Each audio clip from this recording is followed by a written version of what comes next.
Hi, folks. Welcome to our second edition of our REFRAME podcast. Here, Carlos Garcia, and joining me, my co-founder and brother Hector, where we're going to recap a little bit of some of our recent activities in the REFRAME Society online membership. We talked about a couple things. We had our monthly rethink session, which was titled Meaningful Differentiation.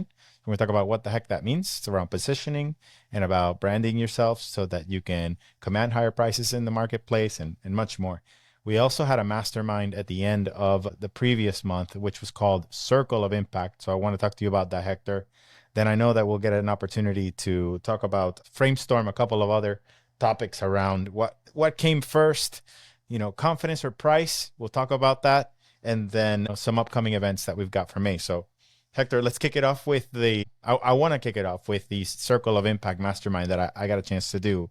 It wasn't necessarily like a learning session. It was more of like this idea that I thought of is as the year started, I started becoming more conscious about people in my circle that were either helping or hurting my position to grow. And I was thinking about all the people that I really become intentional around learning from, being mentored by, and even as a way to elevate myself as a professional, people that I support, I mentor, and I help people who advocate for me, customers, et cetera, so on and so forth. And so I needed to bring focus to that. So I thought of this framework called impact. That's why I call it the Circle of Impact. And each letter of the word impact represents a different type of person that I want to have in my circle. The first one was like an innovator who is like a thought leader in the space of the things that we want to do that would help add value or help me look at things from a different perspective. So I think about thought leaders, authors, just other folks in the industry that are well-known authorities that I want to follow so that I can also become better at innovating myself and staying on edge. Second one is a mentor. And a mentor is someone that I could look to with experience that I don't have yet in certain things that might be new and different. The third is a protege, because what I've learned and I heard is that when you read something, you learn it. When you write it down, you understand it. But when you teach it, you become a master of it. And so I think for you and I who are leaders of a community, mentoring others is helpful. I'm also thinking about advocates, clients or partners or collaborators who can look to promote our brand and what we're for and what's our impact. Then we got challengers. This is one of my favorites because many of us don't look for people to challenge us, but people that challenge us can push us to different new levels. And the last one are teammates, people we can collaborate with. Like you and I are teammates for Reframe. I think about Chris Doe as someone that we've partnered with as a fellow teammate to collaborate with, how we can create more together and other thought leaders. But again, I'll leave you to that. As you think about that, what initial thoughts or reactions do you have to it? So in summary, if I'm understanding correctly, every professional, business professional, accounting professional should have at least these 6 personas in their life. When I say persona, I don't say people, because if we say people in their lives, we automatically assume they're within arm's length, like somebody that we know or talk to in a one-on-one scenario. I meant persona because could be a person that's not alive anymore. It could be an author, could be a thought leader that left us with a body of work, and we choose to grab that body of work and make it ours. So something that I think about all the time is the work of the Stoics. So I read the work of the Stoics quite a bit, and Marcus Aurelius and all those people, like they're not in my circle of influence, but when I read their work, I connect with it, and it helps me figure out how I'm going to act or react to certain circumstances. So one of these folks could be a mentor to me. So I can actually find mentorship without having to literally have someone next to me telling me, do this, do this, do that. So let's go through these 6. So we have innovator, mentor, protege, advocates, challengers, and teammates. And I like the fact that you named 6 to tie them to the word impact, and it's the Circle of Impact, or COI, which I remember when I used to be in the banking world, and my boss used to tell me all the time, Hector, if you want to have more business owners that come to you and you open accounts for, you have to find COIs. And like, what is a COI? Well, that's your circle of influence, right? Or in this case, circle of impact. And your circle of influence is you have to have 1 or 2 trusted accountants, 1 or 2 trusted attorneys, especially the ones that incorporate brand new businesses, one or two consultants, one or two marketing folks, one or two insurance folks, et cetera, because these are people that already are interacting with business owners or helping business owners through a certain transition or helping them get started. Therefore, as a banker, as a business banker specifically, those are great people for you to be around because you want them to think of you, whenever there's an opportunity for a new banking opportunity. Well, I went out there and started building my circle of influence. I started calling a lot of accountants and lawyers and stuff. And it wasn't like they said, yeah, come in. You're now automatically part of my circle of impact, and I'm going to automatically refer you clients. Thank you for asking. I never had that question. I had never had an accountant before. A banker before soliciting business. So it doesn't really work that way. So let me guess. When you got rejected by the accountants, you're like, I will become you and I will change you from within. Was that your ultimate goal? I would say that the fact that as a business banker, my boss revered so much accountants and said, these are the folks that are inside of the client's books. They understand what's going on. They know how much they're paying in fees. They know how much they're paying in interest. These are the ones that are going to be giving them advice to say, hey, you got to find a different solution to pay your vendor. So you need a different solution, to consolidate your debt or whatever. And you want them to think of you as the person that's going to come in and help them do an SBA loan or a line of credit, et cetera, et cetera. But it was very difficult as a banker to get into the accountant circle of influence. It was just very, very hard. So I read and studied and talked to my boss. And fun fact, Carlos and I, at some point in our lives, actually worked together with the exact same role in the exact same bank, different geographic locations. We also brainstormed quite a bit in like, how can we do this? And the conclusion was, you have to refer them a piece of business first, right? That just has to happen first. And that was hard because obviously as a banker, I can't say, talk to this accountant and this accountant only. But I started finding out which accountants worked with the type of businesses that we were working with. So I went to my current clients, which it's the closest thing to my circle of impact. And I'm not sure if that would be, that could be advocate. That probably the closest thing would be advocate, right? So I went to my current clients that were highly satisfied, and I went to them and said, hey, do you think I or my bank provide high value to you? And they said yes. And they said, hey, can you help me be my advocate? And I didn't use that word. I wasn't that sophisticated then. But, could you refer me some business, or could you set up a meeting with your accountant? And that was also kind of difficult because even the small business owners didn't feel they had that close of a relationship with their accountants. But then I used a magical thing, which I said, hey, if you think I did something for you as a banker that you wouldn't be able to do by walking into a branch or calling 1-800, Bank of America or whatever, do you think your accountant would appreciate them being the person that knows someone that can pull those levers for their current customers? And they said, well, yes, that angle could work. So my customers became advocates. They called their accountant and say, by the way, this guy Hector that works at Wells Fargo, he solved this problem, that problem that I couldn't get fixed in a branch. I couldn't do this. And he's very excited to meet accountants and other professionals. And he said that if he makes the connection, he will be willing to give you and your clients the same level of service he gives us. And that allowed that open door to connect with a couple of accountants. And that's when I started getting to know accountants. Like you said, I realized that they were very smart people and also very busy and very revered and difficult to reach. And I'm like, I kind of want to be like that. Like I want to be just so wanted and so solicited that it just looked like the right profession to be on. So that could be an example of how I use my current customers to be my advocates. So we talked about possibly a mentor that's not there within arm's length. We talked about the example of the Stoics or whatever. And then we have advocates. So, I'll let you comment on that, and then maybe we can talk about the other four. Yeah, I think the objective of the exercise is to become more hyper aware around who do you have in your circle, whether it's close to you or in your personal development goals, so that you can enrich yourself with the knowledge, the skills, and the access to maximize the impact that you have in your business or in your life's mission or in your business mission. And so the idea of being surrounded by these 6 specific roles or components, and to your point, Like a mentor could be a culmination of 3 to 4 podcasts that you listen to consistently on repeat. And that allows you to get the fuel for new knowledge, new perspective, new ways to look at the business. I know you and I nerd out on listening to specific amount of people, and we're sending reels and a podcast episode with each other. It just helps us look at similar problems but with a new lens or a new perspective or a new angle, and it allows us to keep an edge rather than having to talk about the same problems, because often if we're not looking for external perspectives, and that's where I like the combination of an innovator slash mentor, which will kind of interchange for different things. I look at mentors as someone we can borrow experience from in a future circumstance I haven't been yet exposed to. Maybe that person has been and it can give me some guidance.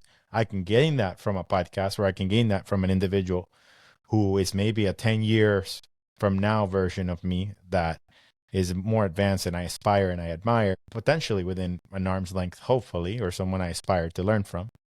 And then I think about an innovator, someone's like maybe really far from here, or maybe an iconoclast, or someone who's kind of just different. And I just study.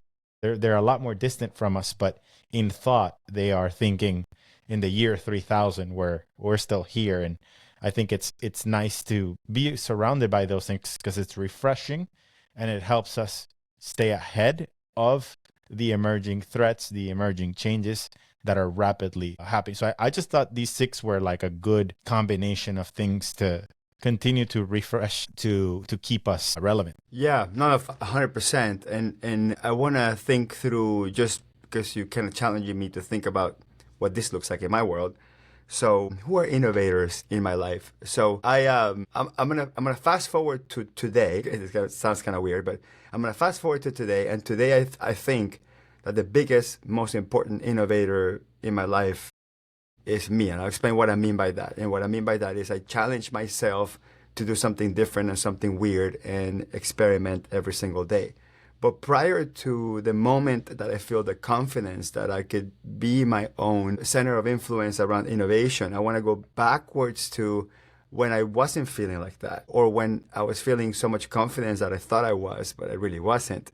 So one of the people that first really deeply inspired me to innovate, his name is Seth David. And Seth David has a YouTube channel. It's called Nerd Enterprises. And I would say probably within 3 years of YouTube existing, he was already making videos and explaining to people how to do things in Excel and QuickBooks Desktop and all sorts of things. And I watched and watched and watched, and I was like, why is this person giving away all of his knowledge? Okay, how is this even a good business model? Like, I always thought that as an accountant that spent a lot of years in school and spent a lot of time reading and studying, that specialized knowledge was the ace of my sleeve. Like this is the one thing that keeps people from doing things themselves to pay me as a professional, because I hold this knowledge that they don't have. And there's this guy who I'm learning from, who's kind of becoming my mentor without him even knowing it, giving it all away.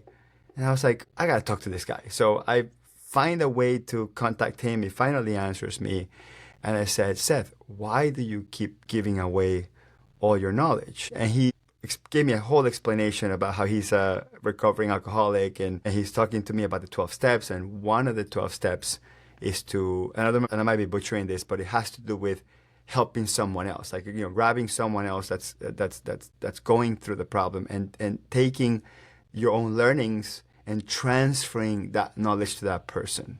And I'm like, okay, I'm following. I'm like, well, what does that have to do with the context of giving away your working knowledge, that's your financial and accounting skills? And he says, well, because when you give away your knowledge, or you give away the knowledge, 2 things happen. One, when the other person hears it or learns it from you, you become the oracle, you become the source of that knowledge. So you gave it away to own it. And I was like, oh, that's interesting. That's very interesting. And I'm like, okay, but then how do you monetize that? He's like, the second thing that happens is because you gave it away, it's no longer new. So tomorrow, to give away some new knowledge, what do you need to do? You need to go acquire new knowledge. So it flips your mindset that you're always learning to teach, always learning to teach. And that always stuck with me. And again, the monetization part wasn't clear to me yet. And then I met another one of my mentors, Ron Baker. Again, not a mentor that sits down next to me and tells me, do this, do this, do that. It's a person that I listened to, watched in conferences, read his books, and later on we became friends. But I explained to him the whole theory that I learned from Seth David, and he says, that's absolutely right. That's why I also do what I do. I give it away because the minute I give it away, I have to go replenish it. So that sent me in a very specific path that to be a really good teacher, I also need to be a very good student. And the best student is the one that learns it well to then teach it and then waits for the other person you're teaching it to say, I learned that well, and then moves on to learn the new thing and then teach it. So mentorship happens in two ways, in many ways. One is you find somebody that you're going to learn from, and then afterwards immediately return the favor out into the world and teach it out to someone else. And then basically you go from a mentee to a mentor, and that's how you build, quote unquote, the protege. And the proteges is these other people that are learning from you all the time that you would think, well, how are they going to help you? Well, number one, they are a sure place for you to practice what you're learning, right? So a protege is always going to have open ears, and it's going to be thankful and appreciative, and it's just going to be a good time for you to teach someone else. That's a great thing about having that protege. The second great thing about having a protege is that these proteges also simultaneously become your advocates, right? Because you've been teaching them for so long. Then when something goes wrong, you screw up, you say the wrong thing, someone starts bad-mouthing you, trust me, all these little proteges are going to come out and they're going to be advocates for you, and they're going to protect you, protect your brand, make the other person feel bad about criticizing some little mistake, not recognizing that you're a human. Receiving mentorship, becoming a mentor, creating proteges, having proteges around you also creates advocates. So like all of these personas per se sort of start becoming one in many ways. And you mentioned like Chris Do earlier, for example. So Chris Do is a YouTuber, creative teacher that we've learned from. And then both of us consider him a mentor. And then we started talking, and then now we're friends. And then he considers us in one way, shape, or form mentors too. And we collaborate, do things together. So now we're sort of teammates. And then when I post something, he'll advocate for that post. When he posts something, we'll advocate for that post. So all of these at the end really become one, right? They become your partners in growth, right? At first, for the purpose of these exercises, it's important to break them down in little chunks because it makes it more tangible to see, oh, this person is playing this role, this person's playing that role, this person's starting in this role and moving to that role. But at the end, they're going to be your growth partners. That's eventually what it comes down to. But that happens over time. And you have to build the center of impact without looking for that direct retribution. Like, what are you going to get back from building it and from giving to it? It just happens naturally. So I love the structure of building your circle around you, playing the role that you're going to play with each person. The person plays the role they're going to play with you. And at the end, it just converges into your growth partners. Yeah. And I look at our role, you and me, the way that we've collaborated over the last 2-3 years at a way deeper level than we were before. And I think of you as someone who challenges me, and hopefully you see me as someone that challenges you, because we're constantly navigating a lot of challenges ourselves. But you have a perspective, I have a perspective. We kind of put it together, and then sometimes you disagree with mine or I disagree with yours, and then we look for a place where we find the right answer, where it makes sense for the good of our purpose. And so I think all of them have their own healthy benefits if you pick the right people that you can either learn from or collaborate with to achieve that ultimate outcome, which is to create the greatest level of impact, or like the way you said it, is having a growth partner. So awesome, man. I love it. A lot of people responded really positively to it. So the takeaway from this is, for those who are listening and watching this, is think about naming who they are. Who's the person that's the innovator, the mentor? Who's someone that if you haven't put under your wing as a protege, that you can be a little bit more intentional about having as a protege? It's an opportunity for you to master whatever it is that you're working on to develop yourself. Who are your advocates? And you can look to partners that you work with, but also customers? And who are some people that you can have in your life that can challenge you in a healthy way to help you grow? And then people you can collaborate with, so that, as Phil Jones likes to say, 2 + 2 = 5, where the outcome becomes greater just because of the impact of working together. So Yeah, let's, that's the yeah. definition of synergy, right? 1 + 1 = 3, or 2 + 2 = 5. Carlos, before we move on to the next thing, innovator and and challenger. And we know what teammates are, right? We talked about like we're teammates, people that work from our teammates. But innovator and challengers, how is that different? And I'll tell you how I think of it. So, an innovator is somebody you watch take a risk, mess up, but then show you that when you take a risk, something weird and new happens, and that weird and new thing inspires you to maybe do something weird or new. You don't necessarily have to follow the same path, but it just someone that's leading by example and is even putting themselves in a position of being a martyr to mess things up almost for you, to inspire you to do something innovative as well. But the challenger is someone that may not necessarily be doing what you're doing or may not necessarily be leading by example. It's just a person that knows how to press the right buttons to get you to do something that maybe you wouldn't do, or get you to think of something from a different point of view. How do you see the difference between like an innovator and a challenger? I think an innovator is someone that you can admire from a distance, that is thinking about certain things that from a different level, that can help you change your perspective, that can inspire new ideas, that could help you just look at things differently. It may not be someone very close to you that you have contact with. And a challenger may be someone, to your point, that is going to put you in a position to be safely uncomfortable, but with the intention to grow. That's going to have critical conversations with you. They're going to ask you direct questions that'll want to make you stretch your thinking and stretch your comfort level so that you could maximize your growth. So I think I look at direct, indirect. I think a challenger is someone you directly interact with, and an innovator is someone that you indirectly maybe look up to and listen to and learn from. That's my perspective of it. Yeah, you know what? Now that I'm thinking about it, it's just serendipitous that this topic comes out.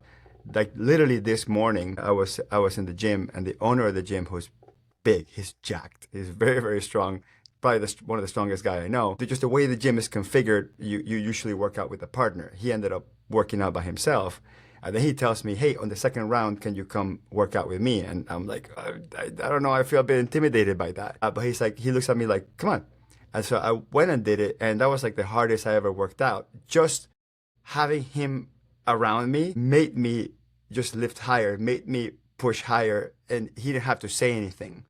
So sometimes your challengers in your life are not always there pushing the buttons. They're just there so you can push your own buttons. And sometimes, I think in many ways, like the look that our mom or our dad used to give us when we were misbehaving, they're not necessarily doing something, but they're saying, hey, I'm challenging you to change your behavior immediately. And I think sometimes we kind of have to embrace and appreciate in a much deeper level that these people in your life exist. And in many ways, instead of seeing it as this person is pressuring me or looking over my shoulder or whatever, there might be some intent to do some indirect mentorship without like them actually saying a word. So sometimes it's just being a bit more self-aware. Like I didn't even think of it at that moment, but like this person is trying to mentor me and challenge me without putting the pressure. And basically I put the pressure up on myself. So I think I have to look for more people like that actively, because sometimes I don't know how to recognize them. Yeah, that's why we want to actively look for them. I'll give you an example. One final example. I was doing a one-on-one with a business owner, and I was doing a needs assessment, and I was asking questions about their business.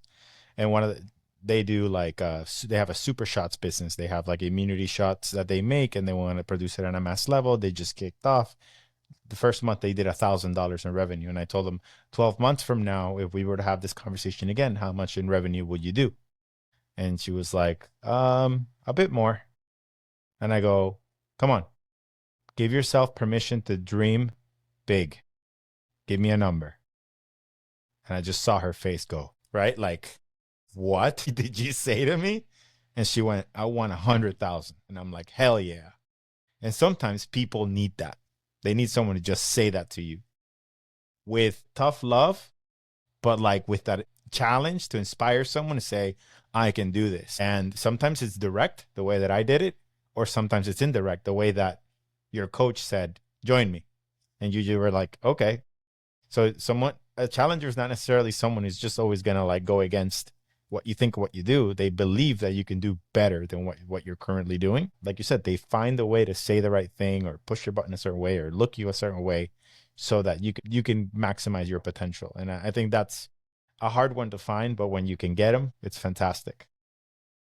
That's a perfect transition to, we alluded to the second segment of this was going to be, which is to do a little bit of frame storming. And prior for us to hit and record, Carlos asked me, what do you want to frame storm about? And I'm like, you know what? Thinking a lot about our conference theme that's coming in November in Miami, which is called Pricing with Confidence.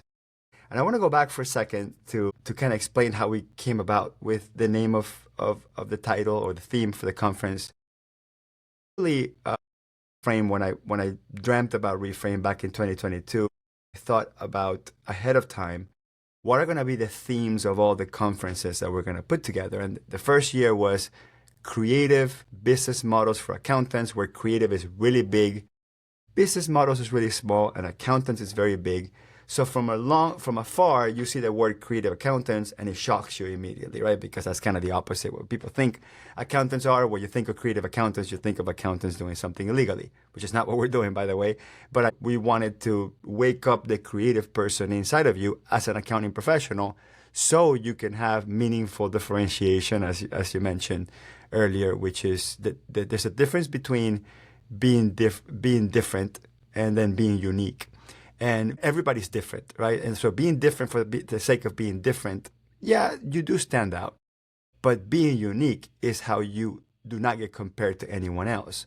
So when you seek to be different, the idea is to make it meaningful enough so people don't see you as different, they see you as unique. So anyway, so that was the kind of the ethos of the very first year of the conference, is creative business models for accountants. And then our friend Chris Doe, who's a branding expert, he sat down next to us and literally criticized the length of the name or the complexity of the name. And that helped us, kind of shape and reshape our conference to just be called Reframe. And all we're doing is reframing, but we're still going to have themes so we understand what we're teaching. So the second year was influential conversations for accountants. Again, the idea was the word influential is very big.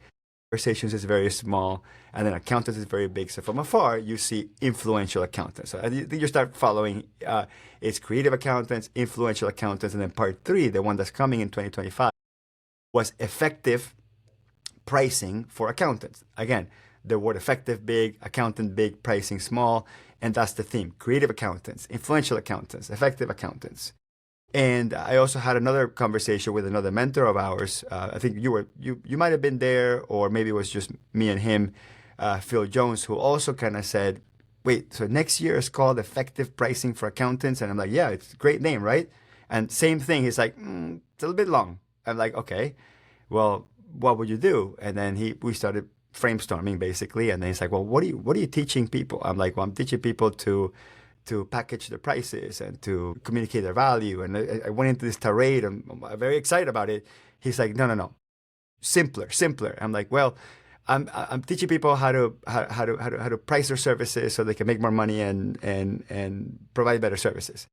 He's like, no, that doesn't attract people. What is it? And then we went in there, and went back and forth until I said, well, because people walk out of here with confidence so they can price better. And he's like, what did you say? I said, confidence so they can price better. He's like, what did you just call it that? Price with confidence. And then I said, yeah, that's perfect. That's exactly what I was looking for, but it didn't occur to me that the word confidence had to be included in here. I thought effective pricing is just much more mathematical way of going, right? Effective pricing means that there's one way to do it right, and we're teaching you how to do that. And by saying pricing with confidence, there's actually no way to do it right or wrong. The most important thing is that you have the confidence to do what you want to do, which is price high or price low or price mid. It doesn't really matter how you want to price. The idea is that you walk in with confidence. So that's kind of the backstory of how we're calling it pricing with confidence.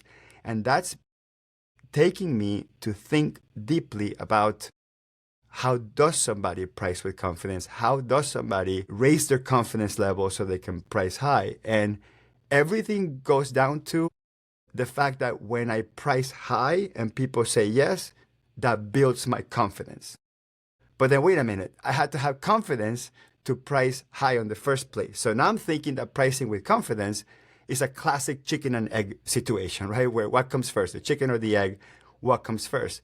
The confidence to price high, or someone is saying yes to you so you can have confidence. So what are your thoughts about that just concept in general, comparing pricing with confidence with the classic chicken and the egg question? Well, if we look at the psychology of money and what drives people to make decisions with money, if money is a resource and price is essentially money, comes from money, which is a resource. When you don't have a lot of money, when you have scarcity of money, a feeling, you make a decision based on a feeling. And that feeling, when you don't have enough of it, usually comes from a negative feeling. And that feeling is fear. Lack of confidence also happens to align with that feeling. Fear of. When you don't have confidence, you're fearful of doing something, right? You're scared of it because you don't know, or you're afraid of rejection. So I think what comes before the confidence or the price is understanding the root of it, which is fear. Like, how do we minimize the fear of the outcome of like communicating a price, because you're fearful that you may not be worth it. You're fearful that you might get rejected. You're just not confident enough. So I think a lot of it is sourced from fear. And Chris, I was talking to him recently in another podcast. He was talking about personal branding, like why a lot of people don't want to jump in front of a camera because they're fearful, right? They're fearful of being seen, being judged. How will I look? What if I don't do it well? Whatever.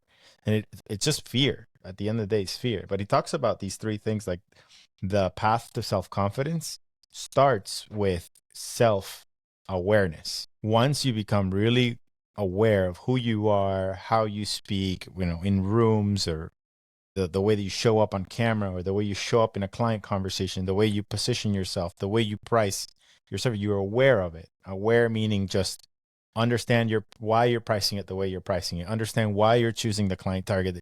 Understand your ethos, who you are, just like being comfortable with your exact self as you are and with authenticity. After being fully aware, then you can accept who you are. Self-acceptance is being able to accept who you represent yourself in the price that you represent it, who you accept yourself as choosing to only focus on a specific clientele, who you are with the way you want to show up, what you wear, the way you show up on camera, having your own unique point of view, your own opinions, being able to accept that not everyone is for you.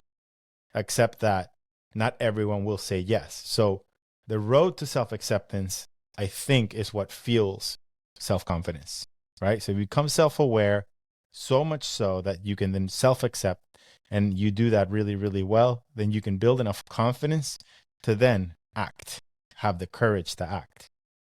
And then the last thing I would say, Hector, I think it goes back to one of the frameworks that Phil Jones likes to teach, that the triangle of trust starts with curiosity. So if we can be curious with ourselves, why we feel scared or fearful about communicating a price at a certain way, ask ourselves strategically curious questions, then it could lead us to the place of empathy. So if we can, going back to self-acceptance, right? If we can be compassionate with ourselves as to why we feel the way we feel, and then we can arrive at a self-acceptance, then that can give us the courage to act.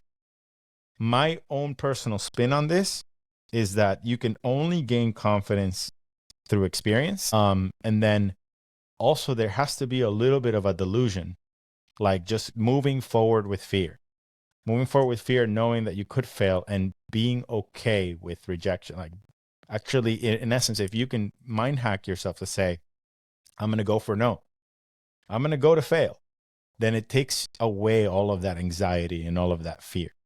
But at the end of the day, I think it all sources from fear. Well, no, that's great. That's really, really great. Really nice. Thank you. Actually, that's helping me clarify my thinking a little bit. So I want to touch on, kind of unpack the concept of fear. And I feel fear could also be bidirectional. But what I mean by that is, like, I could have a fear as a service provider that they're gonna tell me no. Therefore, my confidence is down to price high or price what it's worth or whatever. And then the other person on the other side could have the fear that they're paying too much or they won't get the return on investment or that they're taking a big risk by paying more what that they're used to paying on the last provider or whatever. So fear is actually a common challenge that both people have simultaneously. You bringing this idea to me actually helped me resolve a little bit of the issue I had in my head, which is, again, if we go back to the chicken and the egg question, generally when you ask scientists and you ask biologists or whatever to go back and answer this question, the answer to chicken and the egg is, well, there's a third party involved, and that third party is there's a god or a deity or mother nature or whatever, and therefore the explanation doesn't have to be perfectly scientific. There's just a divine intervention and that explains why there isn't a true origin to the chicken and the egg. And when I think of translating this to the pricing confidence dichotomy here, there is that third element, right? The third party element, that divine intervention that solves the equation. And it could be and again, I think you laid it out really well. It could be the self-awareness of your fear, the acceptance of the reality of who you are, that therefore kind of empowers you to say, you know what? I'm delusional enough to know and understand that this is going to get screwed up at some point, but I'm still going to go ahead and do it, damn it. I'm going to do it even if it goes wrong. And then accepting that if it went wrong, it was your decision to take the risk, and you knew there was a probability that it would go wrong.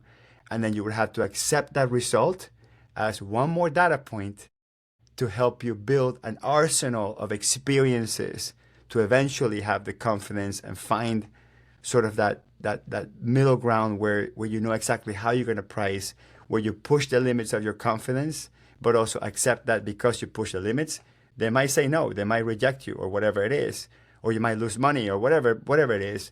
And then instead of letting that failure shape you or inform your mood or your feelings for the next time you have to, again, price with confidence, it's one more notch up your belt, it's one more experience point, it's one more data point that you can use later on to make a much more informed decision on how you're going to go about doing this. And like you said, it comes from experience. So you have to have reps, you have to have swings at bats, and you have to miss quite a bit to have more confidence. But I think the reality is you will never be 100%, like they say in baseball. Like nobody bats 1,000, because you will miss one. And the minute you miss one, by definition, you will never be 100%. So if you accept that there's no such thing as perfect or 100%, there's just inching away at percentages, right? 0.1% better, 0.1% better. If you understand that great progress looks like tiny little bit increments of improvement, if you accept the fact that these two things are happening at the same time, right? In a micro level, it looks like you're improving very little, but in a macro level, you see a huge improvement. And this happens with exercise too, quite a bit too, right? Where every single exercise you're exhausted and you think, was that even worth it? And you see no difference, but then you go back a year and you're like, holy crap, that made a huge difference. That's how the journey of building confidence to price your services, what the value you provide, it's like it's inches and inches and inches. But then 1 year later, 2 years later, 10 years later, you see all the yards and miles you have traveled. And it doesn't have to be done alone. I think that's why this circle of impact idea is great, because, when I was first starting and I was going to price my first training session, I had the amazing mentorship of your experience. I borrowed your confidence and I borrowed your experience to help me price something a way that I wouldn't have priced had it not been for your guidance. If you remember that, right? We went back and forth. I found the lead. I did the needs assessment and I was about to send the proposal. And you asked me, how much do you think you're going to price? And I said, in my mind, I said 500. But because I knew you were going to say that's going to be too little, I said, I'm going to say 700. So I said 700 and you said that's too little. And then you said, you should do 2,500. And I was like, what? Like in my mind, I was like, what? But because you guided me and you said it with so much confidence, I was like, you know what? I feel less scared because you seem certain. And maybe there's something you know that I don't. And that gap was very helpful. So I just think the journey of pricing with confidence is you don't have to do it alone. And that's why we have Reframe Society, right? So like people can bounce and borrow off of each other's confidence and energy and experiences and knowledge. And I think those are the ways to supplement some of that stuff. Yeah, and again, I love the fact that you bringing it back to the circle of impact. Every customer or potential customer or lead that tells you no can play the role of both the challenger and the mentor. And what do I mean by that? Every time the customer tells you no, there's a reason why they told you no. Most of the time, we think that the answer is they couldn't afford you. Most of the time, we think that, right? Oh, it's simple. They couldn't afford me. Okay. Well, most of the clients I've dealt with, they don't even know how much money they have or what their cash flow looks like or what the profitability looks like. That's why they're looking for an accountant. So for somebody to go to an accountant and go, hey, my books are a mess. I don't know how much money I make. I don't know where my cash is. To then, with tons of certainty, say, no, we can't afford that. It's a total oxymoron, right? That's actually awesome. That's hilarious. Yeah, it's a total oxymoron. So if we are playing the role of someone just saying, yeah, we can fix it, here's the price, versus playing the role of, let me understand what is it that we're fixing in the first place. And then you get to understand what's the customer fearing the most. And most business owners, what they fear the most is to not take money home for their family or have to fire an employee or not be able to make payroll or be embarrassed that they didn't deliver a product or a service to a customer on time or as promised. So once we understand what their fears are, what is it that's keeping them up at night? What is it that's driving their self-confidence down? They will be able to address it in our service offering. And what we should be offering at the end of the day, the solution that we should be selling is giving our customers more confidence, right? That's why Yes. the motto of my business, my slogan is confidence in your numbers. Like when I sell accounting services or tax services to brand new clients, I make it a point, and I have it written right here, like I'm pointing at it, a little paper right there right behind my monitor that says confidence in your numbers. And I have to remember that in every single sales presentation for accounting and bookkeeping services or tax services, I have to say confidence in your numbers. So I'm going to say XYZ so you can have confidence in your numbers. We're going to fix your books so you can have confidence in your numbers. We're going to prepare the tax return on time so you have confidence in your numbers. You will find that the other person's demeanor changes a lot when you tell them you're going to be the purveyor or the mentor or the challenger or the advocate or the innovator or their teammate or they're going to be your protege in this path of having more confidence in your numbers. So you can become your entire client's circle of impact if you know what ticks them, if you know what gives them fear, what's driving their self-confidence down. And in the context of accounting, it's as simple as that. It could be other things like, I don't want to go to jail for doing the wrong thing. And there could be other things that they fear. But for the most part, confidence in their numbers, it's the trump card, right? I mean, so if we understand the psychology of you said psychology of money, but not just that, having confidence that you're going to have money tomorrow, because I think that's probably what drives a lot of fear to people towards money is the fear that they won't have money tomorrow, right? That's really, right. And then you saying my services is $1,000 a month or whatever it is, that plays to their fear that they're going to have even less money tomorrow because you're taking a chunk of that away. So if you tell them, I'm going to take $1,000 of the $20,000 you'll be able to create, generate, multiply by working together, therefore you're no longer playing to the fear of taking the money that they're not going to make tomorrow. You're just taking a little bit of chunk of the wealth you're helping them create. So I think that's sort of what what it all boils down to is like you said, what is the thing that's making people fear psychologically about the future, about your services, about the price, about the return on investment. Like, let's talk about what's making them fear, and then what's giving them fear. And then if you are the service provider that can help them bring that down, then you are the right service provider. If you're the service provider that cannot do that, it's just not going to work. Like, if you talk to a potential client or a lead and they're full of fear of the stuff that you can't fix, let me tell you something. That's just not going to be a good engagement, because you can't fix the stuff that fears them. And all that fear will be projected back on you you were late. You didn't do it correctly. You did it wrong. You responded the wrong thing. You didn't answer my email on time. Your invoice is too high. You charged me extra for this. Like, all of these complaints that customers will have are actually none of it about your work. It would be about this other thing that you didn't address or identify in that beginning of the engagement. What are your thoughts on that? I think you're 100% on point with it. All of it. I agree with a lot of it. The only last point that I can share around this is something I really love from Chris Doe's post that he put while he and I were doing some workshops around helping people feel more confident in themselves when they show up to talk about pricing and the value of their services. He borrows the title from a book called The 4 Agreements, and he makes these 4 kind of self-agreements before you want to sell with integrity. And the first question to ask yourself is, do you do good work? Do you believe that you do good work? The second question is, will the work that you deliver to the client create more value than what they pay you? The third question is, will you be only doing work if it's in service to the client? It'll be a problem that'll truly solve it, and not in service for you closing a sale. And then the last one is, will you do the work with integrity? And if you can agree to those 4 things, you can show up to the conversation with more confidence to know that you're going to do the right thing, and you're going to know you're going to create value. You're going to know that the quality output of the fulfillment of the work will be good, and you're going to do it in service to the client.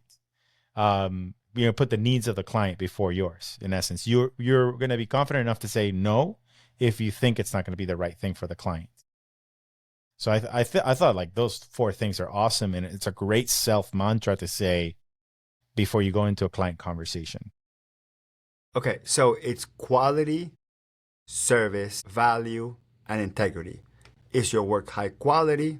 Is it done in their service, not your service? Is it worth more than what they pay for? And will you do it ethically and honestly and with integrity?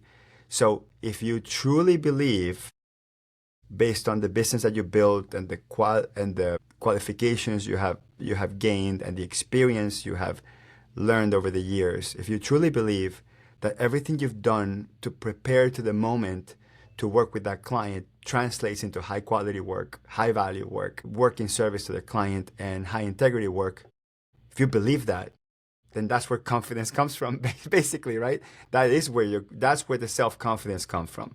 So if you hit those 4 points, you make it an exercise to regularly think about that, build your business and offering around that, then you should be able to walk in with the confidence to price it on what the work is worth, not what the client wants to compare it against some other low-cost provider against. Yeah. To eliminate doubt from the pricing you're thinking about communicating. Okay. Do we want to talk about branding and rebranding? That's probably a really deep conversation that we can have maybe on the next episode. But it's a good segue to talk about what's going on with our REFRAME events. Let's do a quick recap, really quick. Actively build a center of your centers of impact. Circle of impact. Your circles of impact. Then fill all those buckets, play a role with all those folks. As you mentioned earlier, truly believe that what you do is valuable. Walk in with confidence, eliminate the fears, and you should be able to price your services correctly. So that's a quick summary. So what's going on with REFRAME live events? So after tax season, so somewhere between April 16th and April 30th, Carlos and I are going to run a virtual version of Reframe 2024 called Influential Conversations for Accountants, or Influential Conversations for short, right? So Influential Conversations, we're going to do a virtual event. We're going to grab some of the keynotes. We're going to cut them and edit them. Some of the keynotes from that magical transformational event we had in South Florida last year.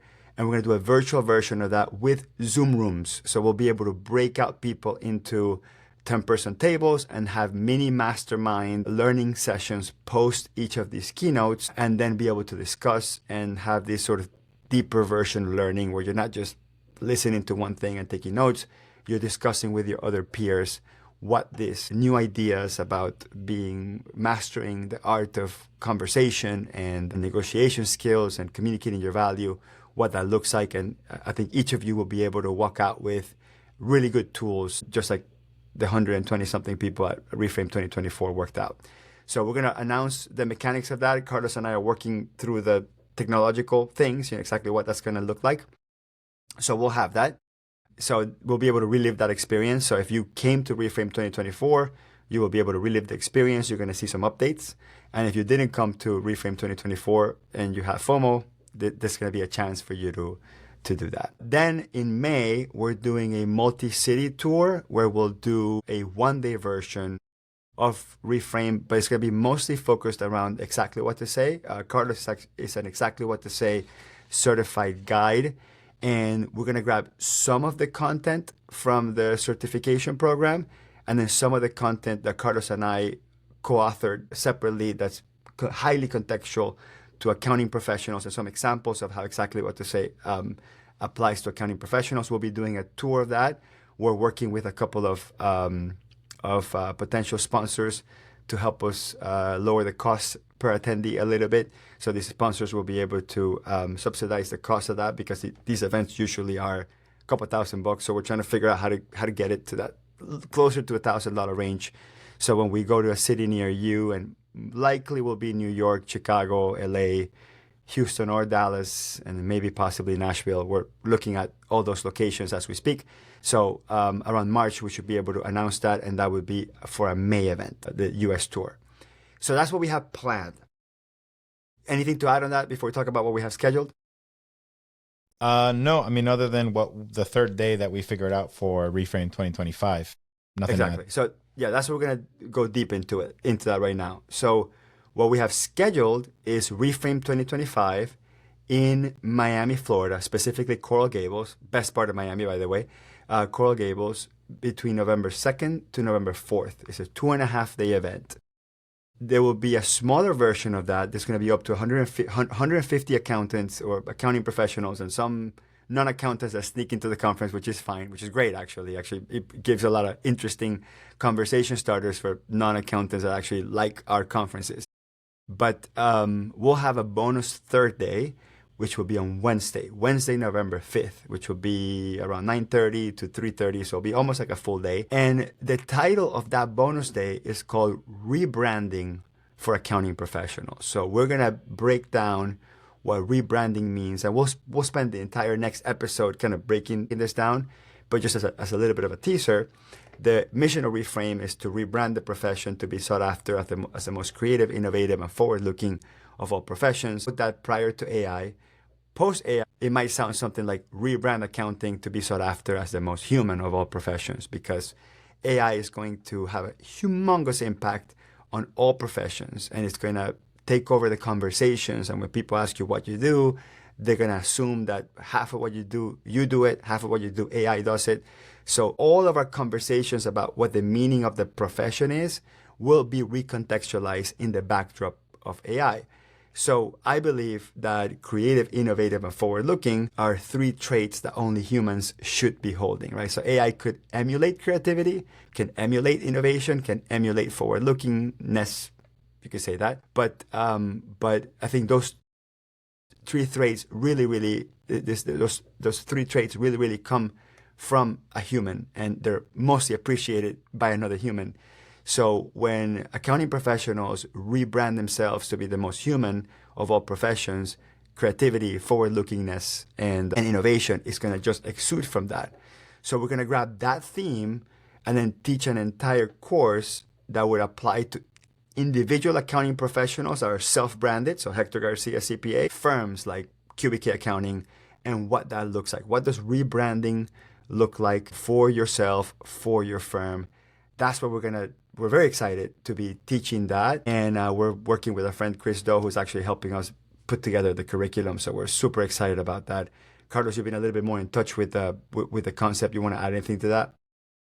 It's the word that was used in 2024. It's transformational. It's when you can disrupt yourself from whatever common, understandings of what the way that you're being looked at or perceived, and you can truly dig deep and again take that journey from becoming aware to accepting and then building the confidence and kind of showing that side of yourself. That's the road to rebranding, is being able to put the you-ness of it, the you-ness of it, and that there's meaningful differentiation only means that there has to have the humanized, unique perspective, a unique point of view. So I'm excited about how we're going to build this and what transformation folks are going to walk away with, and with the help of a master of branding like Chris Doe, I think it's going to be super powerful. So excited for it. Absolutely. So thank you very much for listening to this entire podcast. If you got all the way to the end, if you haven't registered for REFRAME yet, go to reframeaccounting.com, register for REFRAME 2025. Once you register, we will send you the registration form, and you will have the option to upgrade or to pay for the optional third day to also think through rebranding for yourself as an accounting professional or rebranding your firm. So come to REFRAME 2025, pricing with confidence. If you can't make it, come to our virtual conference.